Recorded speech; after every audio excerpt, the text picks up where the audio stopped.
el presidente en una locución el domingo pasado decidió retirar el proyecto, o le sugirió a la Cámara de Diputados retirar, no abocarse al estudio de la propuesta. Pues es preocupante que un funcionario del Fondo Monetario Internacional expresó o sugirió no saltarse esfuerzos políticos para aplicar reformas. Dijo Rodrigo Valdés, director del Departamento del Hemisferio Occidental del Fondo Monetario Internacional, que por el hecho de que hayan dificultades para aprobar la reforma fiscal, no hay que dejar de hacerlo. Y la conclusión, la lectura que hay que sacar es que él está sugiriendo que los gobernantes deben imponer las reformas fiscales a la fuerza. Porque dice que independientemente de que hayan dificultades, pues no se deben detener, hay que aplicarla. Esta declaración de Rodrigo Valdés se produjeron en el marco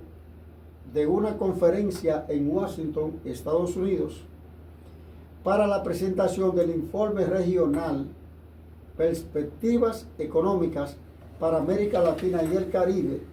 como parte de las reuniones anuales del Fondo Monetario Internacional y el Banco Mundial, donde se planteó las dificultades para lograr consenso en la población sobre la reforma fiscal presentada ante el Congreso colombiano. Y decía a los periodistas que lo abordaron que el caso de Colombia pretendía aprobar una reforma fiscal para obtener mediante los impuestos 300.000 millones y no fue posible, y decía que se parecía al caso dominicano, que el gobernante Luis Abinader se vio en la obligación o decidió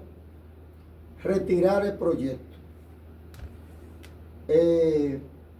ante el rechazo de los diferentes sectores de la población, entre ellos economistas muy destacados y expertos en tributos. Y hay que mencionar el evento que sucedió en 1984. Sea Luis Abinader o cualquier gobernante que venga en un futuro,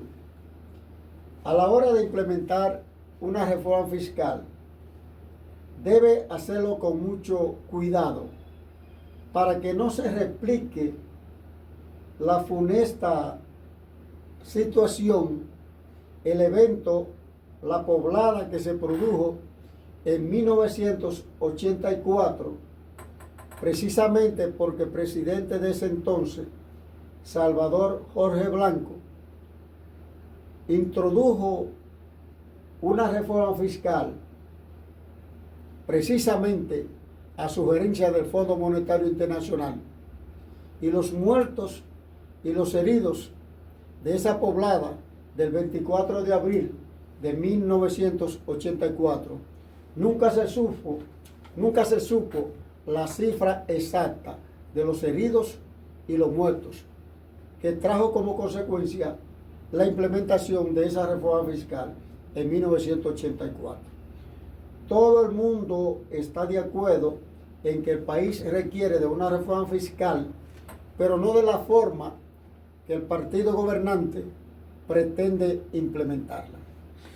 La verdad, ingeniero, que a raíz de ese comentario, fue una decisión atinada por el gobierno de Luis Abinader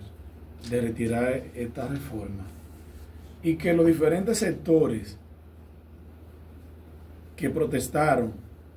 por la implementación de esta reforma veían que no era factible esta reforma en este momento. Yo considero que el gobierno, antes de someter esta reforma en el Congreso, debía consensuar con los diferentes sectores de la sociedad, el cual no lo hizo. Eso no se hizo. No lo hizo. Entonces, eso llevó a que muchos sectores, o todos los sectores, se opusieran, porque déjeme decirle, era una reforma prácticamente que abarcaba todos los sectores, y quizá muchos sectores lo que hicieron fue defender sus intereses. Pero el país, todo el mundo está consciente de que el país se aboca a una reforma y que debe ser necesaria debido al déficit que tenemos, al déficit fiscal que tenemos.